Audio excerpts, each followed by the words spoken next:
നമസ്കാരം. ഏവർക്കും post market റിപ്പോർട്ട്സുകളിലേക്ക് സ്വാഗതം. ഇന്ന് ജൂലൈ 21. അങ്ങനെ തുടർച്ചയായി ഇന്ന് രണ്ടാമത്തെ ട്രേഡിംഗ് സെഷനിലും കൺസോളിഡേഷന് ശേഷം ഇന്ത്യൻ മാർക്കറ്റ് നേരിയ നഷ്ടത്തോടുകൂടി തന്നെ ട്രേഡിംഗ് അവസാനിപ്പിക്കേണ്ടതായിട്ടും വന്നു. മാത്രമല്ല, കഴിഞ്ഞ ബുധനാഴ്ച ഈ മാസത്തിലെ മൂന്നാമത്തെ ആഴ്ചയിലെ നിഫ്റ്റിയിലെ വീക്ക്ലി സീരീസ് തുടങ്ങിയപ്പോൾ 24,085 എന്ന ലെവലിൽ ഓപ്പണിംഗ് ലഭിച്ച നിഫ്റ്റി ഒരാഴ്ചകൾ പിന്നിട്ട് വീക്ക്ലി എക്സ്പയറി പൂർത്തിയാക്കിയപ്പോൾ ആകെ 100 പോയിന്റുകളുടെ നേട്ടം മാത്രമേ ഈ വീക്ക്ലി സീരീസിൽ നിഫ്റ്റിക്ക് കൈവരിക്കുവാനുമായുള്ളൂ. എന്നാൽ ഇൻട്രസ്റ്റിംഗ് ആയിട്ടുള്ള മറ്റൊരു കാര്യം, ഇന്നലെ നിഫ്റ്റി സപ്പോർട്ട് എടുത്ത അതേ ലെവലായ 24,135 എന്ന ലെവലിൽ ഇന്നും നിഫ്റ്റിക്ക് സപ്പോർട്ട് എടുക്കുവാൻ സാധിച്ചപ്പോൾ ഇന്നലെ നിഫ്റ്റി 24,266 എന്ന ലെവലിൽ റെസിസ്റ്റൻസ് നേരിട്ടെങ്കിൽ ഇന്ന് 24,262 അഥവാ ഇന്നലത്തെ ലെവലിൽ നിന്നും 4 പോയിന്റുകൾക്ക് തൊട്ട് താഴെ നിന്നായിട്ട് റെസിസ്റ്റൻസും നേരിട്ടു. എന്തെല്ലാം കാരണങ്ങൾ കൊണ്ടാണ് ഇന്ന് നമ്മുടെ മാർക്കറ്റില് കൺസോളിഡേഷനോടുകൂടി തുടർച്ചയായി രണ്ടാമത്തെ ട്രേഡിംഗ് സെഷനിലും മാർക്കറ്റ് നേരിയതാണെങ്കിലും നഷ്ടത്തോടുകൂടി തന്നെ ട്രേഡിംഗ് അവസാനിപ്പിക്കുവാൻ ഇടയാക്കിയതെന്ന് വിശദമായി തന്നെ ഈ വീഡിയോയിൽ നമുക്ക് പരിശോധിക്കുകയും ചെയ്യാം. ലീഡിംഗ് ആയ എല്ലാ ഇൻഡസ്ട്രീസുകളിലും സ്ലൈറ്റ്ലി ഗ്യാപ് ഡൗൺ ഓപ്പണിംഗ് ആയിരുന്നു ഇന്ന് ലഭ്യമായിരുന്നതും. നിഫ്റ്റിക്ക് 50 പോയിന്റുകളുടെയും സെൻസെക്സിന് 238 പോയിന്റുകളുടെയും അതേസമയം ബാങ്ക് നിഫ്റ്റിക്ക് 109 പോയിന്റുകളുടെ നഷ്ടവും ഇന്ന് നേരിടേണ്ടി വന്നപ്പോൾ ബോർഡർ മാർക്കറ്റ്സിലെ അവസ്ഥ വിഭിന്നമായിരുന്നു. നിഫ്റ്റി സ്മോൾ ക്യാപ്പിലും മിഡ് ക്യാപ്പിലും നേരിയ ഗ്യാപ്പ് അപ്പ് ഓപ്പണിംഗ് ആയിരുന്നു ഇന്ന് ലഭ്യമായിരുന്നതും. മാത്രമല്ല, സ്മോൾ ക്യാപ്പിന് 0.5% അതേസമയം മിഡ് ക്യാപ്പിന് 0.4% നേട്ടത്തോടുകൂടി തന്നെ ഇന്ന് ട്രേഡിംഗ് അവസാനിപ്പിക്കുവാനുമായി. NSEയുടെ അഡ്വാൻസ് ഡിക്ലൈൻ റേഷ്യോയിൽ 1631 സ്റ്റോക്കുകൾക്ക് ഇന്ന് നേട്ടത്തോടുകൂടിയും അതേസമയം 1346 സ്റ്റോക്കുകൾക്ക് നഷ്ടത്തോടുകൂടിയും ട്രേഡിംഗ് അവസാനിപ്പിക്കേണ്ടതായിട്ടും വന്നു. Shriram finance, Bajaj Finserv, Eicher Motors, UltraTech cement, HCL Tech തുടങ്ങിയ സ്റ്റോക്കുകൾക്ക് ഇന്ന് നിഫ്റ്റി 50യിലെ ടോപ്പ് ഗെയിനേഴ്സ് ആയിട്ട് മാറുവാനായപ്പോൾ HDFC bank, SBI, Reliance, doctor Reddy's lab, TCS തുടങ്ങിയ സ്റ്റോക്കുകൾക്ക് ഇന്ന് നിഫ്റ്റി 50യിലെ ടോപ്പ് ലൂസേഴ്സ് ആയിട്ട് മാറേണ്ടതായിട്ടും വന്നു. സെക്ടർ വൈസ് നോക്കുമ്പോൾ FMCG, IT, oil and gas, PSU bank തുടങ്ങിയ മേഖലകൾക്ക് 0.5% ഇടിവ് നേരിടേണ്ടി വന്നപ്പോൾ ഓട്ടോ, മെറ്റൽ, റിയാലിറ്റി തുടങ്ങിയ മേഖലകൾക്ക് 0.5% നേട്ടവും കൈവരിക്കുവാൻ സാധിച്ചു. ഒരു ദിവസത്തെ ഇടവേളയ്ക്ക് ശേഷം വീണ്ടും ഇന്ത്യൻ രൂപയ്ക്ക് US ഡോളറിനെതിരെ ഇന്ന് നേരിയ തോതിലാണെങ്കിലും നേട്ടം കൈവരിക്കുവാൻ സാധിച്ചു. ഇന്നലത്തെ ക്ലോസിംഗ് ലെവലിൽ നിന്നും 21 പൈസയുടെ നേട്ടത്തോടുകൂടി ഒരു US ഡോളറിനെതിരെ 96.24 എന്ന ലെവലിലായിട്ടാണ് ക്ലോസിംഗും രേഖപ്പെടുത്തിയത്. സെബിയുടെ ഭാഗത്ത് നിന്നും വന്ന അന്വേഷണങ്ങളെ തുടർന്ന് മാത്രമല്ല ചില നിർദ്ദേശങ്ങൾ കമ്പനിക്ക് സെബി നൽകിയത് മൂലം തുടർച്ചയായി ഇന്ന് രണ്ടാമത്തെ ട്രേഡിംഗ് സെഷനിലും C2C അഡ്വാൻസ് സിസ്റ്റത്തിന്റെ സ്റ്റോക്ക് പ്രൈസിൽ 20% ലോവർ സർക്യൂട്ട് അടിച്ചു. ഡിസംബർ 2024 ശേഷം 2 മടങ്ങ് നേട്ടം കൈവരിച്ച സ്റ്റോക്ക് തുടർച്ചയായി ഇന്നത്തോടുകൂടി 2 ട്രേഡിംഗ് സെഷനുകൾ കൊണ്ട് 40% ലോവർ സർക്യൂട്ടും അടിച്ചു. തുടർച്ചയായി ഇന്ന് നാലാമത്തെ ട്രേഡിംഗ് സെഷനിലും MTAR ടെക്കിന്റെ സ്റ്റോക്കിൽ ഇടിവ് തുടർന്നു. അവസാന ഒരു മാസങ്ങൾ കൊണ്ട് സ്റ്റോക്കിൽ നിന്നും 35% ഇടിവും സംഭവിച്ചു.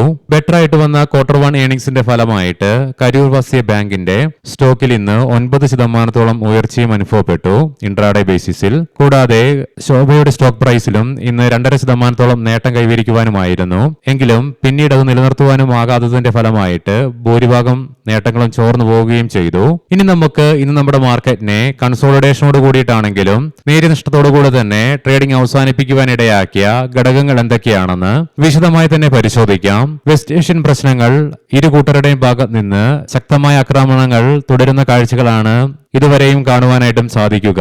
ഇന്നലെയൊക്കെ മധ്യസ്ഥരുടെ ഭാഗത്ത് നിന്നും ഇരു രാജ്യങ്ങളും തമ്മിലുള്ള പീസ് ടോക്കുമായി ബന്ധപ്പെട്ടുള്ള നടപടികൾക്ക് മുൻകൈ എടുത്തെങ്കിൽ കൂടിയിട്ടും മാത്രമല്ല യുഎസിന്റെ ഈ പ്രപ്പോസലിനെ ഇറാൻ മിനിസ്റ്റർ അബ്ബാസ് അരഗാച്ചെ സ്വാഗതം ചെയ്തെങ്കിൽ കൂടിയിട്ടും ഇന്നലെ രാത്രിയോടുകൂടി വീണ്ടും US പ്രസിഡന്റ് ഡൊണാൾഡ് ട്രംപിന്റെ ഭാഗത്ത് നിന്നും നേരെ വിപരീതമായിട്ടുള്ള അഭിപ്രായം പീസ് ടോക്കിനെ കുറിച്ച് വന്നത് വീണ്ടും വെസ്റ്റ് ഏഷ്യൻ പ്രശ്നങ്ങൾ രൂക്ഷമാകുന്നതിലേക്കും വിപണിയുടെ ശക്തമായ ദുർബലതയിലേക്കും നയിക്കുവാൻ ഇന്ന് പ്രധാന കാരണമായി തന്നെ മാറി.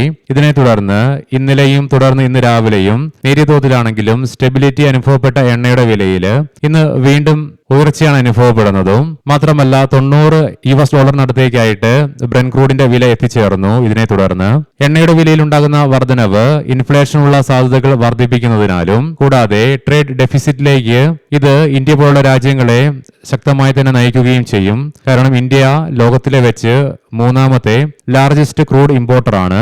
ആയതിനാൽ തന്നെ ഇന്ന് എണ്ണയുടെ വിലയിലുണ്ടായ ഉയർച്ച ഇന്ത്യൻ മാർക്കറ്റിനെ പിന്നോട്ട് തന്നെ വലിച്ചു. മാത്രമല്ല ഹോർമോസുമായി ബന്ധപ്പെട്ടുള്ള പ്രശ്നങ്ങൾ രൂക്ഷമാകുന്നുണ്ട്. ഇതുകൂടാതെ മറ്റൊരു വശത്ത് ചെങ്കടലും സ്തംഭിക്കാനുള്ള സാധ്യതകളും ഉരുത്തിരിഞ്ഞു വരുന്നതുകൊണ്ട് തന്നെ അത് എണ്ണയുടെ വിലയെയും വിപണിയെയും ഒരേപോലെ തന്നെ സാരമായ രീതിയിൽ തന്നെ ബാധിക്കുകയും ചെയ്തു. കഴിഞ്ഞ ആഴ്ചയിലെ 5 ട്രേഡിംഗ് സെഷനുകളിലെ തുടർച്ചയായ സെല്ലിംഗിന് ശേഷം ഏകദേശം 8,000 കോടി രൂപയ്ക്ക് മുകളിൽ ഇന്ത്യൻ ക്യാഷ് മാർക്കറ്റിൽ നിന്നും വിറ്റിറങ്ങിയ വിദേശ ധനകാര്യ സ്ഥാപനങ്ങൾ ഇന്നലെയും ഇന്ത്യൻ ക്യാഷ് മാർക്കറ്റിൽ 1,121 കോടി രൂപയ്ക്ക് സെല്ലിംഗ് നടത്തിയതിന്റെ ഫലമായിട്ട് ആഭ്യന്തര ധനകാര്യ സ്ഥാപനങ്ങൾ 1,300 കോടി രൂപയ്ക്ക് മുകളിൽ ഇന്നലെ ബൈയിങ് നടത്തിയെങ്കിലും വിദേശ ധനകാര്യ സ്ഥാപനങ്ങളുടെ ഇന്നലെയും ഇന്ത്യൻ മാർക്കറ്റിൽ നടത്തിയ ആക്ഷൻ മാർക്കറ്റിന്റെ ശക്തിയെ ചോർത്തി കളയുകയും ചെയ്തു. ഇതിനെല്ലാം പുറമെ ടെക്നിക്കലായിട്ടുള്ള ഫാക്ടേഴ്സും ഇന്ന് നിഫ്റ്റിയുടെ മുന്നോട്ടുള്ള പ്രയാണത്തെ തുണച്ചില്ല. കാരണം നമ്മൾ ഇന്ന് രാവിലെ പ്രീ മാർക്കറ്റ് റിപ്പോർട്ട്സിൽ കണ്ടിരുന്നു ഈ ആഴ്ചയിലെ നിഫ്റ്റിയുടെ വീക്ക്ലി ഹൈ ആയ 24,350, 24,400 എന്നീ ലെവലുകൾ അതിശക്തമായി മറികടന്നുകൊണ്ട് ഈ ലെവലുകൾക്ക് മുകളിലായിട്ട് നിലനിൽക്കുവാൻ സാധിക്കുകയാണെങ്കിൽ മാത്രമേ നിഫ്റ്റിക്ക് മുന്നോട്ടൊരു പ്രയാണം സാധ്യമാകുകയുള്ളൂവെന്ന്. എന്നാൽ ഇന്ന് അതിന്റെ പരിസരത്തെത്താൻ പോലും നിഫ്റ്റിക്ക് ആയിട്ടുമില്ല. എന്നാൽ അതേസമയം നിഫ്റ്റിയുടെ ഇമ്മീഡിയറ്റ് സപ്പോർട്ടായിരുന്ന ഇന്നലത്തെ ലോയായ 24,135 എന്ന ലെവൽ ഇന്ന് നിഫ്റ്റിക്ക് ഡിഫെൻഡ് ചെയ്യുവാനായത് ഇത്രയും നെഗറ്റീവ് ഫാക്ടേഴ്സ് നിലനിൽക്കുമ്പോഴും ഇന്ത്യൻ മാർക്കറ്റിനെ സംബന്ധിച്ചിടത്തോളം കോൺഫിഡൻസ് നൽകുന്ന ഒരു കാര്യം തന്നെയാണ്.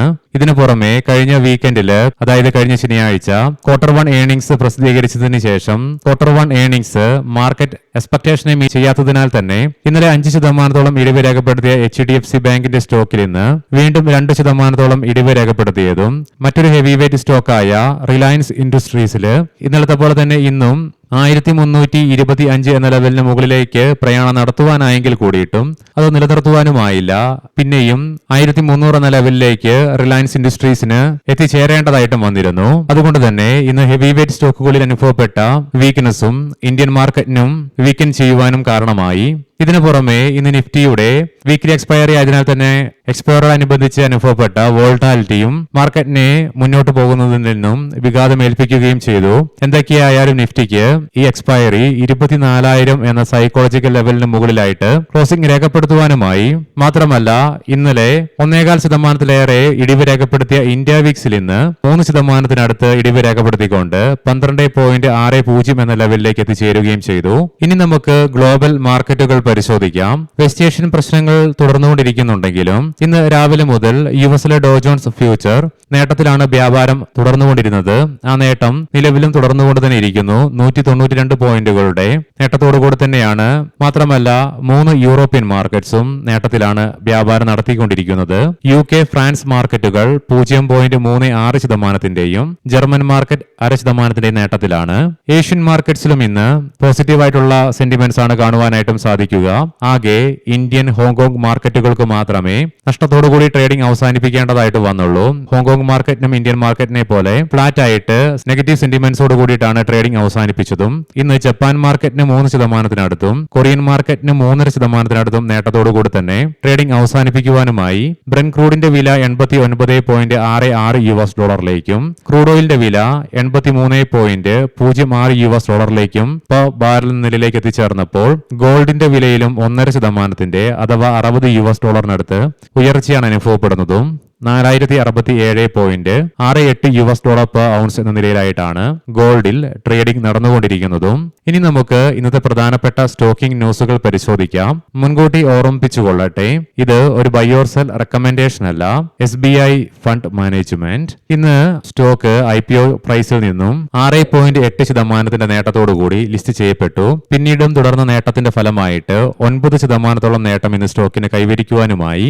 മിൽവോക്സ് ടെക്നോളജീസ് ഇന്ന് IPO BSE SME പ്ലാറ്റ്ഫോമില് ബമ്പ ഹിറ്റ് ആയിട്ട് തന്നെ മാറി. IPO പ്രൈസിൽ നിന്നും 90% പ്രീമിയത്തിന്റെ നേട്ടത്തോടു കൂടിയിട്ടാണ് സ്റ്റോക്ക് ഇന്ന് ലിസ്റ്റ് ചെയ്യപ്പെട്ടതും. ഇന്റർഗ്ലോബ് ഏവിയേഷൻ ലിമിറ്റഡ് DGCA ഇന്ന് പുറത്തുവിട്ട ജൂണിലെ കണക്കുകൾ പ്രകാരം ആഭ്യന്തര വിപണിയിൽ 66.3% വിഹിതം ഇൻഡിഗോ നിലനിർത്തിക്കൊണ്ട് ജൂണിലും ടോപ്പ് പെർഫോമിംഗ് കമ്പനിയായിട്ട് ഇന്ത്യൻ മാർക്കറ്റിൽ സ്റ്റോക്കിന് നിലനിൽക്കുവാനുമായിട്ടുണ്ട്. അരവിന്ദ് ഫാഷൻസ് പറയാൻ പോകുന്ന റിസൾട്ടുകളൊക്കെ Q1 ഇയർ ഓൺ ഇയർ ബേസിസിലാണ്. കമ്പനിയുടെ നെറ്റ് പ്രോഫിറ്റില് 11%, റവന്യൂവില് 16% വർധനവ് രേഖപ്പെടുത്തി. ക്രെയിനെക്സ് ഏകദേശം 16.03 കോടി രൂപയുടെ പുതിയൊരു ഓർഡർ കമ്പനിക്ക് ലഭിച്ചു. ജയപ്രകാശ് പവർ കമ്പനിയുടെ പ്രോഫിറ്റില് 69%, റവന്യൂവില് 12% വർധനവ് രേഖപ്പെടുത്തി. TVS മോട്ടോർ കമ്പനി 500 കോടി രൂപയുടെ നോൺ കൺവേർട്ടബിൾ ഡിബഞ്ചറുകളുടെ ഇഷ്യൂവിനായിട്ട് ബോർഡ് അംഗീകാരം നൽകി. ഡെന്റ വാട്ടർ ആൻഡ് ഇൻഫ്ര 45 കോടി രൂപയുടെ പുതിയൊരു കരാർ കമ്പനിക്ക് ലഭിച്ചു. അദാനി എനർജി സൊല്യൂഷൻസ് Q1 റിസൾട്ടില് നെറ്റ് പ്രോഫിറ്റില് ഇരട്ടിയോളം വർധനവ് രേഖപ്പെടുത്തിക്കൊണ്ട് 1149 കോടി രൂപ റിപ്പോർട്ട് ചെയ്തപ്പോൾ റവന്യൂവില് 42% വർധനവും രേഖപ്പെടുത്തി. TVS മോട്ടോർ നെറ്റ് പ്രോഫിറ്റില് 51%, റവന്യൂവില് 38% വർധനവ് രേഖപ്പെടുത്തി. ബജാജ് ഓട്ടോ നെറ്റ് പ്രോഫിറ്റില് 46%, റവന്യൂവില് 65% വർധനവ് രേഖപ്പെടുത്തി. ഏവർക്കും നല്ലൊരു സായാഹ്നം ആശംസിക്കുന്നു. നാളെ രാവിലെ പ്രീ മാർക്കറ്റ് റിപ്പോർട്ട്സുമായി കണ്ടുമുട്ടാം. നന്ദി, നമസ്കാരം.